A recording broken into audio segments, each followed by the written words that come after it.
자고 수업 잘 들을 수 있도록 해달라고 하셨는데 이제 근데 참여해 주시고. 그거는 뭐 들어와서 갔다가 그냥 계속 뭐라 그러나 본인이 동기가 있어서 들어와서 들어야 되지. 부모님 마음에는 들어와서 들었으면 하지만 본인 위주로 따라가야 되죠. 그러니까 그게 당사자가 있는 곳에서 시작하라. 내가 이야기하는 게 그거잖아요. 당사자의 관심사로부터 시작하라. 이야기인데, 우리 부모님들은 흔히 부모의 관심사로부터 시작하려 하거든요. 그러니까 부모님들 생각에는 꼭 약 먹어야 되고, 항상 대화의 주제가 약이 된다든지, 아니면 부모님이 막 공부해 보니까 좋으니까 막 부모님이 막 이 내 동영상 당사자한테 막 보내주고 보라 하고, 이 줌에 들어와서 들으라 하고, 전부 다 부모님의 욕구거든요. 근데 부모님께 당사자한테 이 강의 동영상을 보내주는 것보다 더 중요한 게 그런 건 보내주실 필요가 없고, 그 당사자가 요즘 뭘 보고 낄낄거리고 웃나, 뭘 보고 좋아하나, 그래서 네 요새 보니까 좀 재미있는 동영상이 뭐 있다나, 네가 뭐 뭔가 맨날 유튜브를 볼 때 난 뭐 보나 궁금하던데 보다가 좀 재밌는 거 있으면 나한테 좀 보내줄래? 그래서 당사자가 보내주는 거를 자꾸 보셔야 되죠. 그리고 당사자들 게임한다고만 막 나무라지 말고 도대체 무슨 게임을 하는데 그게 왜 그게 재밌는데 하고 당사자가 게임하는 거 내가 잠깐 좀 어떤 게임인지 좀 지켜봐도 되겠나 하고 옆에서 게임하는 것도 좀 지켜봐 주시고 하여튼 당사자의 관심사로부터 출발을 해야 돼요. 부모의 관심사가 아니라. 그래서 지금 막 계속 이 수업 이거 들으라 해도 수업 안 듣고 계속 자기만 한다. 그 수업 들었으면 좋겠다는 건 부모님의 관심사죠. 지의 관심사는 졸립고 자고 싶고 이 시간에. 그러니까 지의 바램대로 욕구대로 하게끔 내버려둬야 되죠. 이게 다 때가 있는 거예요. 때가 있어서 때가 되어야 들어와서 강의도 듣고 하는 거지. 그리고 우리 여기 모임에 들어오는 당사자들도 보면 들쭉날쭉 하거든요. 자기가 들어와서 듣고 싶은 날에는 들어와 듣지만 또 어떤 날은 안 듣고. 그래서 이 모임에 들어와서 이 강의를 들을 정도가 되면 당사자들 중에는 정말 상위 10% 안에 드는 당사자들이에요. 하루아침에 되는 게 아니에요. 때를 기다려야 되죠. 자, 우선 그거 간단히 코멘트하고, 그 다음에 바로 우리 그 채팅창에 올라와 있는, 채팅창에 채팅창에 올라와 있는, 올라와 있는 어머님께서 중요한 약을 안 먹으려고 난리치면서 이유도 다양하게 말하고 안 먹으려는 동조 모임도 만들자고 하는데 망상인지요? 이건 망상 아니죠. 욕구죠. 당연하죠. 자기는 약 안 먹고 싶고, 이 강제로 이 약을 먹이는 또는 하여튼 약을 권하는 자체가 잘못됐다. 우리 유튜브 영상 찾아보면 수두룩하거든요. 이 정신과 약은 독약이다. 절대로 먹으면 안 된다. 유튜브 영상 수두룩해요. 그리고 우리나라에는 그런 모임이 없지만 미국에는 실제로 이런 모임이 있어요. 약 먹는 거 반대하는 모임, 정신과 진단 내린 거 반대하는 모임, 정신과적인 이 문제를, 당사자들의 문제를 정신과적인 시각으로 바라보는 일체의 시도를 다 거부한다. 애초에 조현병이라고 하는 병은 존재하지 않는다. 조울증이라고 하는 양극성 장애라고 하는 이런 병은 존재하지 않는다. 정신과라고 하는 학문 자체가 엉터리 학문이다. 이것은 마치 교도소와 마찬가지로 정부가, 국가가, 사회가 사람들을 통제하기 위한 수단으로 만들어낸 거다. 일종의 예비 검속처럼 범죄를 저지르지 않았다라고 하더라도 사회적으로 봤을 때 자기들의 생각과 다른 사람들을 탄압하고 통제하기 위한 수단으로 만든 게 정신병원이고, 마치 교도소의 교도관들처럼 그런 역할을 하도록끔 양성된 사람들이 정신과 의사다. 그리고 그 수단으로 교도소에 가두는 것과 같이 그런 수단으로 사용하는 것이 약이다. 그래서 감금하지는 않지만 약을 먹임으로 해서 사람을 완전히 기운이 빠지게 만들고 그래서 꼼짝을 못하게 만들어서 완전히 사람이 수동적이고 수능적인 사람이 되게 만드는 것이다. 약은 치료를 하는 목적이 아니라 사람을 자기들의 의도대로 통제하기 위한 수단이다. 라고 이렇게 주장하는 그룹이 있어요. 그 그룹을 이야기해서 우리가 반정신의학이라고 하죠. 엔티사이키아트리라고 이야기해요. 사이키아트리가 정신의학인데 엔티사이키아트리 반정신의학, 정신의학에 반대한다. 그래서 당연히 정신의학에 반대하는 사람들의 모임이 있고 이 정신의학적인 접근에 반대하는 사람들은 자기들을 엑스페이션트라고 해서 이전 환자라고 부르죠. 이제 그래서 자기 자신들을 부르는 용어가 있어요. 엑스페이션트 해서 이전 환자. 한때 나는 환자라고 불리웠지만 지금은 환자가 아니다. 라고 하는 이 사람들은 약 절대 안 먹어요. 그래서 엑스페이션트라고 스스로를 칭하기도 하고 그 다음에 서바이버라고 자신들을 칭하는 사람들도 약간 거부감, 정신의학에 대한 거부감을 좀 가지고 있어요. 그래서 서바이버는 우리말로 번역하면 생존자.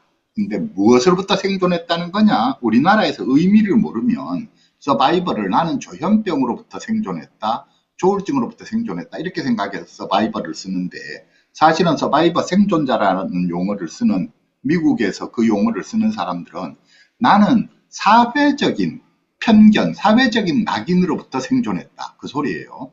병으로부터 생존한 게 아니라 이 병이라고 하는 게 있는지 없는지도 모르지만 그런 병이라는 딱지를 붙여서 나를 차별 대우하는 그 사회적인 차별 대우로부터 나는 생존했다. 그렇게 주장하는 사람들이 서바이버라고 하는 거예요. 그 다음에 이제 컨슈머라고 스스로를 부르는 사람들이 있는데 컨슈머는 우리말로 소비자이죠. 소비자라고 부르는 사람들이 이제 이 정신과 진료를 내지는 치료를 인정하는 사람들이에요. 그러니까 나는 진단도 인정하고 치료도 인정하고 약 먹는 것도 인정한다. 그래서 약도 열심히 먹고 하겠지만 문제는 뭐냐면 기존의 전문가들의 접근 방식, 치료 방식이 너무 자기들 중심적이다. 전문가 편의적이다. 그래서 우리한테 실제로 도움이 되는 어떤 그 도움을 제공해 주기보다는 자기들이 그냥 편안한 자기들이 하고 싶은 거를 제공해 준다. 그러니까 좀 더 우리에게 적합한 방식, 적합한 종류의 서비스를 제공해 달라. 서비스를 제공하는 방법을 보다 더 적합하게 해달라. 뭐냐면 보다 더 친절하게, 보다 더 애정어린 태도로 서비스를 제공해 달라. 그 다음에 서비스를 제공하는 방법도 우리 보고 자꾸 병원에 오라 하지 말고 너희들이 우리 집으로 와라. 이렇게 내가 편한 방식으로 나에게 필요한 것. 병 치료를 한다 하지 말고 나는 지금 직업 없는 게 문제니까 나한테 취업 훈련 시켜주고 직장 알선해주고 내가 친구가 없으면 나한테 친구 소개시켜주고 이런 방식으로 너희들이 서비스를 제공해달라 라고 하는 요게 컨슈머예요. 소비자라고 스스로를 부르는. 그러니까 우리가 소비자 운동의 일환이죠. 우리 제품들 살 때도 소비자 운동이 있잖아요. 제품은 아주 질이 떨어지게 아주 후진 제품 만들어 놔놓고 비싼 가격으로 바가지 씌우는 그런 거를 척결하고자 하는 것이 소비자 운동이거든요. 그래서 보다 더 양질의 제품을 만들어서 그 양질의 제품을 보다 더 저렴한 가격에 제공할 수 있도록 그리고 소비자들에게 보다 더 친절한 태도를 가질 수 있게끔 하자는 게 소비자 운동인데 우리가 TV를 사든 자동차를 사든 뭐든지 간에 다 어디든지 소비자 운동이 있잖아요. 마찬가지로 이 정신의료 계통에도 정신의료 소비자 운동, 정신보건 소비자 운동, 정신건강 소비자 운동 이 분야에도 소비자 운동이 미국에서는 일어난 거거든요. 그래서 그런 소비자 운동을 하는 사람들 내지는 그런 관점에서 이 치료를 받아들이는 사람들을 우리가 소비자 컨슈머라고 이야기를 해요. 근데 우리나라에서는 아직까지 소비자 운동이 일어난 적이 단 한 번도 없죠. 우리나라에서는 정신의료 분야에서는 자기가 소비자라는 생각조차 못해요. 그러니까 공급자와 소비자예요. 영어로는 provider consumer이죠. 그러니까 치료진, 정신과 의사나 또는 이렇게 상담자나 정신과 의사든 상담자든 심리학자든 사회복지사든 간호사든 이 소위 말하는 전문 인력들은 공급자예요. 프로바이더, 공급자. 돈을 받고 돈을 받는 대가로서 서비스를 제공하는 사람들. 마치 식당에서 서빙해주는 사람들처럼 식당 이용하는 것과 같은 개념이죠. 그래서 공급자이고 자기들은 소비자다. 식당으로 따지면 식당 이용자다. 그러니까 맛있는 음식을 친절한 태도로 내놔라. 근데 현재의 정신건강 분야의 실정은 맛없는 음식을 아주 불친절한 태도로 내놓고 있다. 그러니까 이거 시정해라. 요게 소비자 운동을 하는 사람들의 주장이에요. 그래서 미국의 당사자들은 크게 이 자기 자신을 칭하는 용어가 크게 세 가지, 엑스페이션트, 그 다음에 서바이버, 그리고 컨슈머. 이렇게 부르는데, 엑스페이션트나 서바이버라고 자기 자신을 부르는 사람들 중에는 상당수가 반정신의학이라고 하는 사상, 철학을 가지고 있어요. 그러니까 그래서 정신과 치료에 반대한다. 정신의학이라고 하는 학문은 지구상에서 사라져야 된다. 정신과 약은 지구상에서 사라져야 된다. 정신과 약물은 전부 다 제약회사의 농간이다. 제약회사가 돈벌이 하기 위한 수단으로서 다 만든, 그리고 사람들을 통제하기 위한 수단으로서 만든 약이고, 하기 때문에 그 정신과 약은 절대로 먹을 필요 없다. 이렇게 먹는 것 자체가 이로운가 아니라 독약이다. 이렇게 주장하는 사람들이 미국에 상당수가 있어요. 이 거대한 그룹이에요. 그래서 자기들끼리 조직을 형성하고 캠페인을 벌리고 별의별 거를 다 해요. 그래서 그런 사람들의 그 주장을 담은 동영상, 그리고 그런 주장을 하는 게 단지 환자나 가족들 중에만 있는 게 아니라 정신과 의사들 중에서도 그런 주장을 하는 사람들이 꽤 있어요. 내가 정신과 의사로서 10년, 20년 일해봤는데, 일해봤더니 이거 완전 사기더라. 정신의학이라고 하는 것은 완전히 사기다. 그리고 약이라고 하는 거 독약이다. 나도 한때 약을 처방해보고 했었지만 이거 독약이다. 절대로 먹지 마라. 라고 내가 정신과 의사 누구누구인데 하면서 유튜브에 영상 올려놔놓은 사람들이 꽤 있어요. 그러다 보니까 우리 당사자들이 요새는 이 컴퓨터를 다루고 인터넷 접속하고 하는 게 우리 20대, 30대, 10대, 20대, 30대가 우리 부모님들보다 당사자들이 훨씬 더 그거 잘 하는 거예요. 그러다 보니까 자기는 자기 정신과에 다니고 하면 이게 뭔가 해가지고 막 검색하고 약 이름도 검색하고 해보면 막 유튜브니 인터넷이니 보면 그런 정보들이 수두룩해요. 그러니까 안 그래도 약 먹기 싫은데 그 다음에 약 먹었더니 안 그래도 막 약 부작용 때문에 근육에 막 이상한 느낌이 오고 경직이 되고 근육이 거기에다 뭐 소화도 안 되고 뭐 주의 집중력도 떨어지는 것 같고 몸은 축축 처지고 등등. 그래서 야 이게 뭐지 했는데 찾아보니까 막 이 약은 정말 안 좋은 약이다 라고 써놓고 해놓으니까 자기는 약 안 먹고 싶은 거죠. 그리고 요즘에 SNS도 그렇고 유튜브도 그런데 전부 다 이 인터넷상의 알고리즘이 어떻게 되어 있느냐면 자기가 찾아보는 쪽으로 계속해서 그쪽 비슷한 영상들이 올라오게 돼 있어요. 그쪽 비슷한 정보들이 계속 뜨게 되어 있으니까 이게 약은 독약이다. 한번 이런 영상을 보기 시작하고 계속 그런 영상을 찾아본 애들은 유튜브 켜서 정신과 켜기만 하면 그런 영상들이 쭉쭉쭉 올라오는 거예요. 그러니까 애들이 어떻게 생각하느냐 하면 엄마 아빠보다 내가 공부 훨씬 더 많이 했다. 이 분야에 대해서. 공부해봤더니 전부 다 이렇게 되어 있더라. 근데 엄마 아빠는 아무것도 모르고 정신과 의사들 말에 속아가지고 나를 강제로 억지로 병원에 데려가려 하고 나한테 억지로 약 먹이려고 한다. 이렇게 되니까 자기는 억울하다. 이렇게 되는 거죠. 근데 나 혼자 힘으로 이걸 도저히 저항할 방법이 없으니 우리가 그런 사람들을 끌어모아야 되겠다. 이제 이렇게 가는 거거든요. 지금의 이 말로 보자면. 그러니까 그 이야기를 다시 읽어드리자면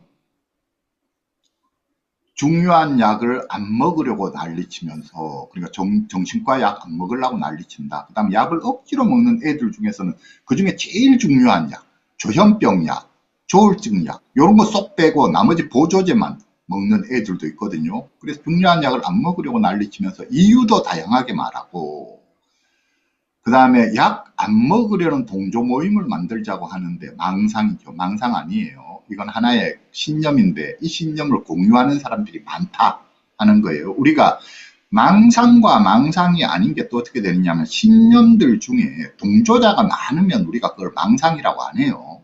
우리가 가장 대표적인 게 종교. 우리가 기독교 믿는 사람의 수가 많으면 기독교를 우리가 망상이라 안 해요. 기독교적인 신념을. 그 다음에 불교 믿는 사람 많으면 그 신념을 우리가 망상이라 안 하고, 그 다음에 지금처럼 국민의힘 지지자들이 많으면 국민의힘 지지자들의 그 주장을 망상이라고 안 하고, 민주당 지지자가 많으면 민주당 지지자들의 그 주장을 망상이라 안 해요. 그러니까 우리가 신념들 중에서 좀 소수의 신념이라도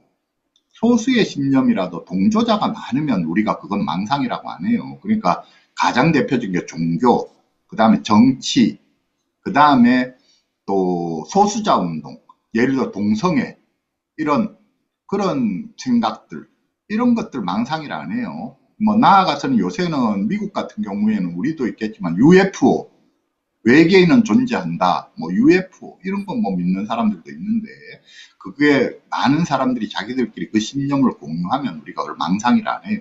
그래서 그런 것이고, 그래서 이게 약을 안 먹겠다, 이게 근본적인 거는 그 약을 안 먹겠다는 생각 자체가 잘못된 게 아닌가, 이거야 아니라 약을 먹지 않고 싶어하는 그 욕구를 들여다봐 줘야지 되죠. 아, 얘는 약을, 그러니까 이유가 다양한 거예요. 실제 근본 뿌리는 약 안 먹고 싶다가 근본 뿌리고, 엄마가 설득이 안 되니까 이렇게도 말했다가 저렇게도 말했다가 저렇게도 말했다가 자기 딴하는 엄마를 설득해 보려고 별의별 말을 다 하는 거예요. 근데도 엄마가 설득이 안 되니 당사자로서는 거의 무력감, 좌절감을 느끼는 거죠. 그러니까 자기의 지지자들을 좀 만나서 이걸 세력화, 여론화를 해야 되겠다. 그러면 우리 엄마가 설득되지 않을까.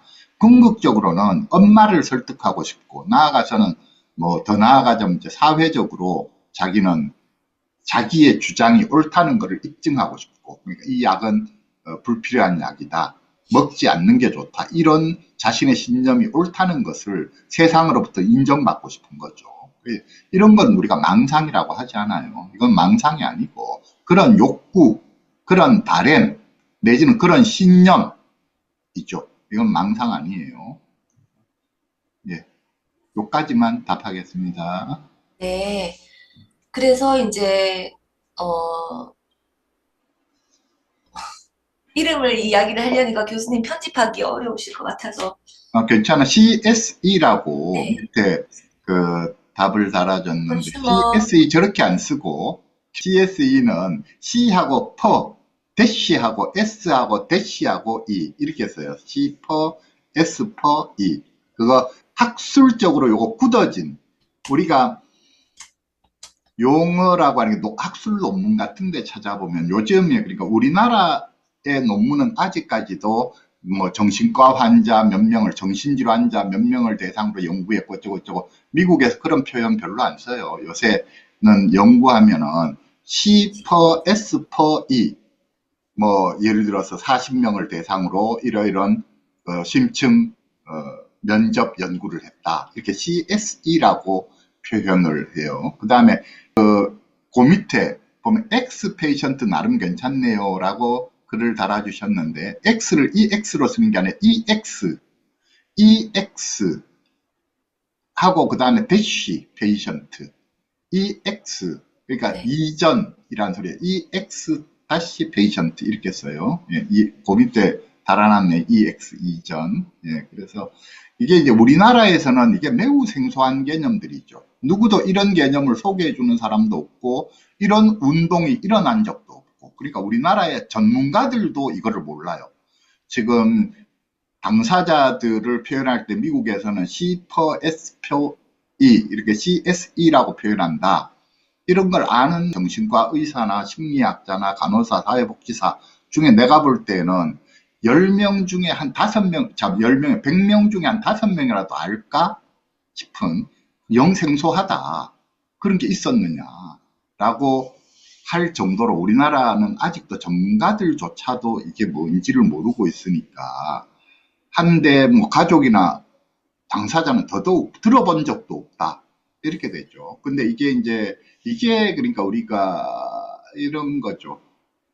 당사자가 스스로를 어떻게 규정하느냐 하는 게 스스로가 스스로를 부르는 명칭에서 구분되는 거거든요. 그러니까 미국의 당사자들은 자기들을 CSE라고 표현을 하고, Consumer Survivor Expatient Survivor Consumer, Consumer Survivor Expatient, Consumer Survivor Expatient 이렇게 표현하고, CSE가 순서적으로 맞아요. 그러니까 컨슈머라고 생각하는 사람이 제일 많다. 하는 거죠. 컨슈머. 그 다음에 서바이벌이라고 표현하는 사람이 그 다음 많고, 엑스페이션트라는 게 가장 극단적인 입장인데, 저 사람들이 가장 소수고, CSE라고 표현해요. CSE라고 표현해요. 그 다음에 일본에 제가 벌써 일본에 갔다 온 지가 저도 세월이 한 20년 됐네요. 일본에서 국제학술대회가 열려서 이 정신재활 쪽으로 국제학술대회가 열렸는데, 그때 제가 부부동반으로 전 세계에서 4명을 초대하는데, 그때 제가 부부동반으로 초대를 받아서 거기에 가서 국제학술대회에서 큰 자리에서 그 발표를 하고 토론을 했는데, 저 빼고 딴 사람들은 전부 다 책에 나오는 사람들이죠. 전부 다 책에 나오는 유명한 사람들이고, 저만 이제 뭐 유명세가 없는데도 불구하고 다행히 한국에서 한 명을 초대하면 좋겠다. 한국의 심리학자 중에서 이런 그 정신재활이나 리커버리 쪽으로 상당히 좀 정통한 사람을 데려오면 좋겠다 해서 제가 추천받아가지고 갔었죠. 그래서 부부 동반으로 일주일을 가서 뭐 일주일 내내 온천에 재우더라고요. 아주 대접도 잘 받고 국제학술대회 갔었는데, 그때 갔더니 일본만 해도 우리나라하고 달라요. 이 전문가들의 학술대회인데 전문가 수보다 가족이나 당사자 수가 더 많았어요. 전체적으로 사람들이 한 3,000명쯤 왔던 것 같은데, 학술대회 3일 동안 한 3일 동안 개최된 학술대회였는데 적어도 한 1,500명, 2,000명 가까이가 가족하고 전문가였어요. 일본 전역에서 다 왔더라고요. 저 홋카이도부터 시작해서 오키나와까지 다 왔더라고요. 그래서 이 전체 메인 행사 때에도 1분 발언 시간을 줘서 사람들이 번갈아 가면서 나와서 1시간 동안 계속 줄 쫙 서가지고 1분씩 자기 하고 싶은 발언을 하고 들어가는 그런 순서도 있었고, 가족이나 당사자들이. 그 다음에 포럼이 방방이 열리는데 전문가들이 공부하기 위한 방뿐만 아니라 가족이나 당사자들이 들을 만하면 좋은 그런 내용들을 동시에 한 10몇 개씩 방을 개설하더라고요. 그러니까 동시에 한 20개 정도의 방이 개설이 된 거예요. 이게 소그룹으로 강의 듣고 하는 그런 방이. 우리하고 학술대회하는 규모도 다르고 인식도 다르고, 완전히, 그러니까 학술대회가 전문가들만의 잔치가 아니고 완전히 가족, 당사자끼리까지 모두 다 참여하는 그런 어떤 학술대회였는데, 일본에 갔더니 일본에서는 당사자들이 자기들을 유자 하더라고요. 유자가 뭔가 했더니 보니까 영어로 유저, 그러니까 이용자, 사용자라는, 자기들을 정신과 이용자다, 정신재활기관 이용자다라고 자기들을 이용자라고 표현하더라고요. 미국의 컨슈머하고 비슷한 개념이겠죠. 그래서 컨슈머보다는 아무래도 소비자 권리운동 인식은 약한데, 아무튼 자기들을 유자라고 표현하더라고요. 우리나라에서는 당사자라는 이 표현이 쓰이기 시작했는 게 저도 정확히 모르겠는데 한 15년이나 뭐 이쯤 된 것 같은데, 한 20년 정도 된 것 같은데, 스스로들이 자기들을 당사자라고 부르는 거예요. 이 당사자라고 하는 거는 원래는 어디서 온 용어냐면 법률에서의 당사자주의가 있고, 그 다음에 대리인주의가 있거든요. 법률에서. 그게 뭐냐면, 법률에서는 스스로가 자기 자신을 변호를 못하니까 변호인을 통해서 변호하는, 요런 게 이제 대리인주의죠. 그런데 그게 아니라 스스로도 자기 자신을 변호할 수 있다, 스스로가 자기 자신을 변호하게끔 하는 그런 기회를 줘야 된다, 이런 게 당사자주의예요. 그래서 원래는 이게 법률에서 나온, 그러니까 법에서, 법률 관련해서 쓰던 용어인데, 당사자라고 하니까 그걸 우리 장애인들이라든지 신체장애인들이나 정신장애인들이 자기들한테 차용해 온 거죠. 이것도 대단히 좋은 거라고 봐요. 그래서 그러니까 이 문제의 주체라는 의미예요, 당사자라는 소리는. 그래서 이 조현병을 다뤄나가는 주체, 조울증을 다뤄나가는 우리가 주체다.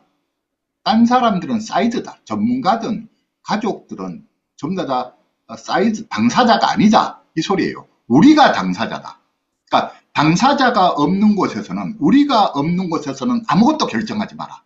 이게 그들의, 미국도 그렇고 소비자 운동에서의 가장 핵심적인 슬로건이 그거예요. 우리가 없는 곳에서는 아무것도 결정하지 마라. 이게 자기결정권이거든요. 근데 지금 우리나라에서는 어떤가요? 당사자를 끼우고 결정하는 그 자체가 없죠.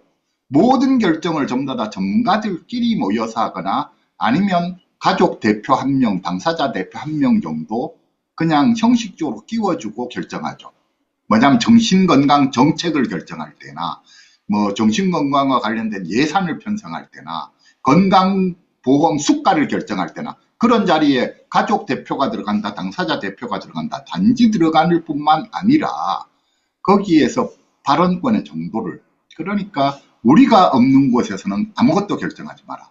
그리고 중요한 회의에서는 반드시 우리의 인원을 최소 50% 되게 반은 되게끔 배정해달라. 이렇게 해서 자기들의 권리를 주장하죠. 그리고 미국 같은 경우에는 지금 분위기가 완전히 바뀌어가지고 이 정신건강과 관련된 연구에 당사자가 공동 연구자로 안 들어가고 연구가 진행이 된다? 있을 수 없는 이야기예요. 당사자 무조건 공동 연구자로 들어가요. 그러니까 환자 출신이 누군가는 환자 출신 당사자 리더를 공동 연구자로 집어넣는다. 미국의 재활이나 리커버리나 이런 쪽 연구들에서는 당연히 공동 연구자로 들어가요. 이 공동 연구자들이 자기가 논문 찾아 읽고 자기가 집필하고 자기가 자료 보고 이런 역할은 안 하지만 이 연구와 관련된 연구 기획 단계부터 중간중간에 점검하고 등등 할 때 끊임없이 당사자들의 의견을 청취해야 된다는 거예요. 그 팀에서, 연구팀에서.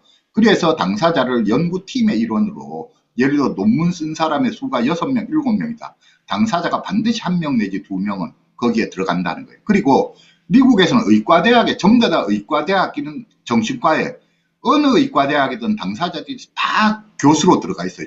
겸임 교수 이런 식으로 반드시 당사자들이 강의하는 강좌가 있어요. 레지던트들 앉혀놓고 레지던트들의 교과목이 있거든요. 우리가 전공의 과정이라고 하는 게 단순히 진료를 보는 과정이 아니에요. 공부와 진료를 병행하는 게 레지던트 과정이에요. 그래서 제가 서울대병원에서 3년간 86년, 80년, 88년 3년간 수련 받을 때도 그랬지만 정신과 의사들이 자기들끼리 공부하는 과목이 일주일에 90분짜리가 3과목 있었어요. 그래서 저 같은 경우에는 그 3과목 다 들어야 됐고 플러스 우리 임상심리하는 사람들끼리 듣는 과목이 90분짜리 일주일에 3과목. 그래서 이거를 들으면서 그 다음에 진료를 보는 거예요.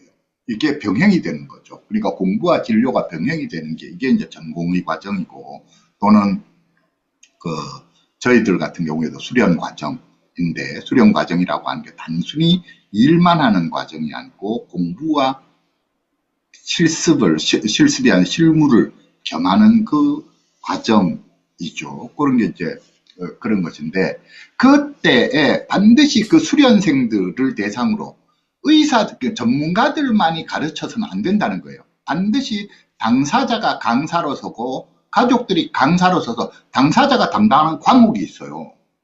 그 과목이 있어서 그 과목을 배워야 되지 정신과 전문의가 될 사람들이 당사자한테 강의를 안 듣고 전문의가 된다?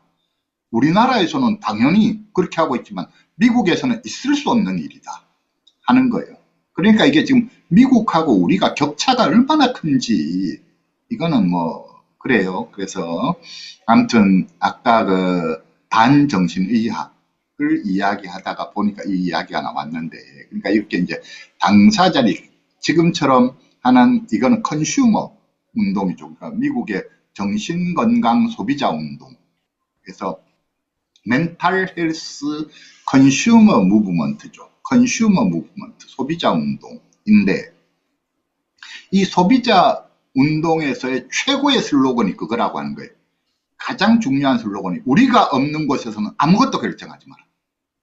그래서 이거는 정부 차원에서만이 아니고 정부 차원에서는 아직 우리나라에서는 뭐 실천되려면 하면 아직도 세월이 멀었고 각 가정의 차원에서 이렇게 해야 된다는 거예요. 내가 없는 곳에서는 아무것도 결정하지 마라. 나와 관련된 것은. 이 말이에요. 우리가 없는 곳에서는 우리와 관련된 것은 아무것도 결정하지 마라. 이게 당사자들의 자기결정권이거든요. 근데 각 가정에서도 마찬가지예요. 당사자가 없는 곳에서는 당사자와 관련된 것은 아무것도 결정하지 마라.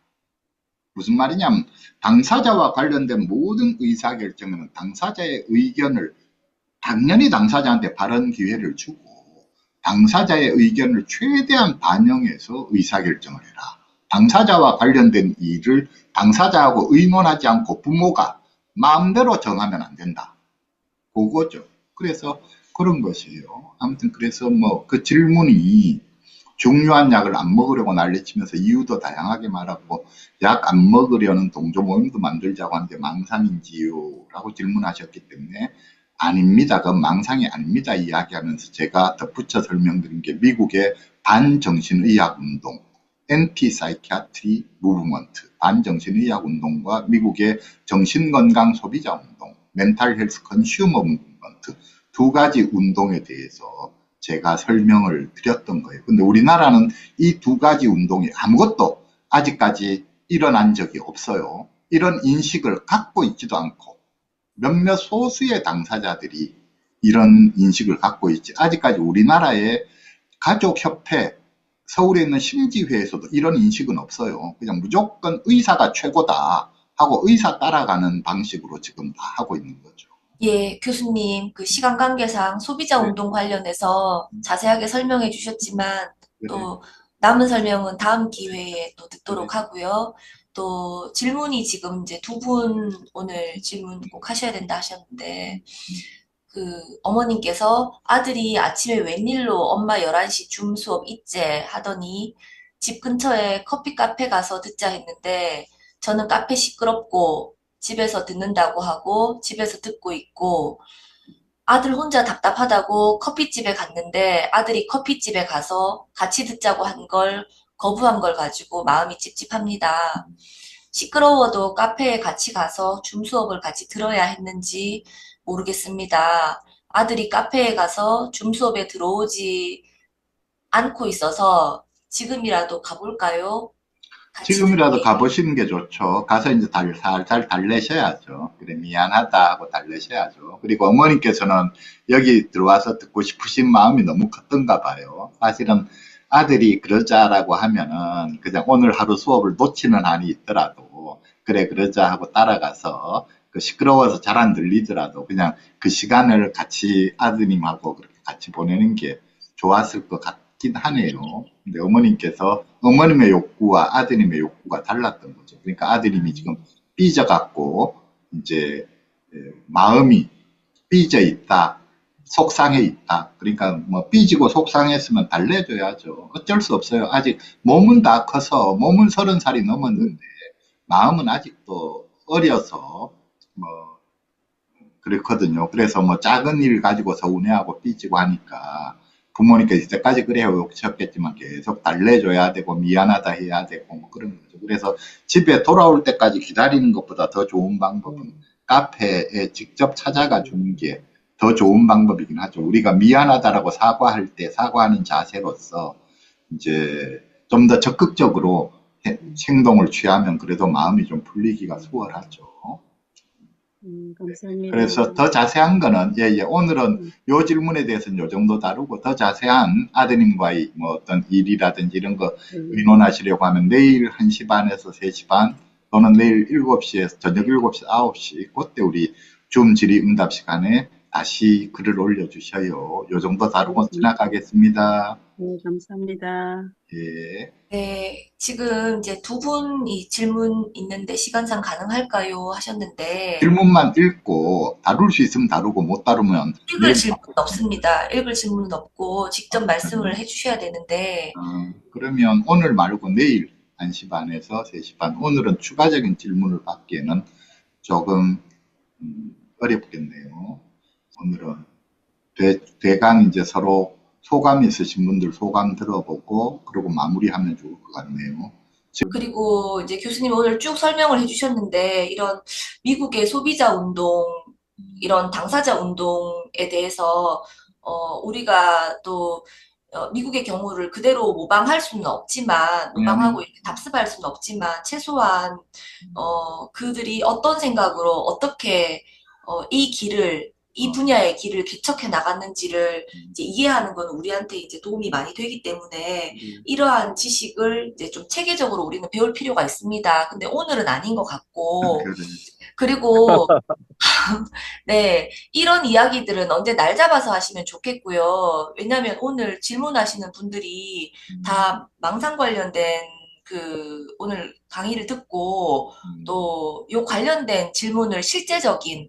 생활에서의 질문을 하시고 싶은데 교수님께서 계속 이렇게 미국의 소비자 운동에 대한 이야기를 하시니까 그랬네. 좀 도움은 되면서도 답답함은 있었습니다. 그랬네. 오늘 그래서 망상 강의를 했으니까 사실은 망상에 대한 질의응답이 됐으면 좋았는데, 내가 네, 막 그쪽으로 필이 꽂혀버렸네. 아까 질문에. 그래요. 네. 음, 잘 그래서 들었습니다. 네, 예. 네, 좋은 질문과 좋은 답변 이제 감사드립니다. 그래서 오늘은 이렇게 마치고 내일 1시 반에 다시 만나도록 하겠습니다. 그래요. 마치겠습니다. 네, 내일 내일 뵙겠습니다. 뵙겠습니다. 예. 예.